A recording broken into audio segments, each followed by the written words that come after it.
സംസ്ഥാനത്ത് 3 വിദ്യാർത്ഥികൾ മുങ്ങിമരിച്ചു. നീന്തൽക്കുളത്തിൽ കുളിക്കാനിറങ്ങിയ വിദ്യാർത്ഥികളാണ് തിരുവനന്തപുരത്ത് മരിച്ചത്. കോഴിക്കോട് വിദ്യാർത്ഥി കുളത്തിൽ മുങ്ങിമരിച്ചു.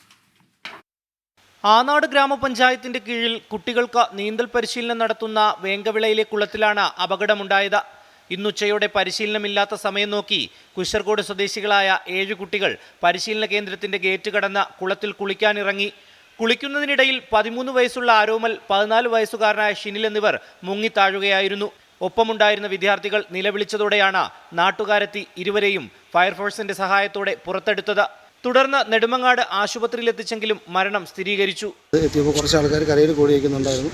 ഞാൻ ആദ്യം വെള്ളത്തിൽ ചാടി. ഇവിടെ ആഴമുള്ളൊരു പോർഷൻ, ഒരു 20 മീറ്ററോളം ആഴം ഇല്ലാത്ത ഭാഗമാണ്, ബാക്കി ഒരു 30 മീറ്ററോളം ആഴമുള്ള ഭാഗമാണ്.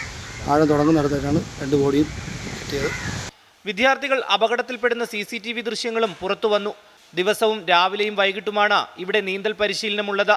ഇതിനായി പരിശീലകരെയും പഞ്ചായത്ത് അധികൃതർ നിയമിച്ചിട്ടുണ്ട്. കോഴിക്കോടും വിദ്യാർത്ഥി കുളത്തിൽ മുങ്ങി മരിച്ചു. കരുവൻപൊയിലെ പൊതുകുളത്തിലാണ് വെണ്ണക്കോട് അയനി കുന്നുമ്മേൽ സൈനുദ്ദീന്റെ മകൻ മുഹമ്മദ് നാജിൽ മുങ്ങി മരിച്ചത്. 24 തിരുവനന്തപുരം.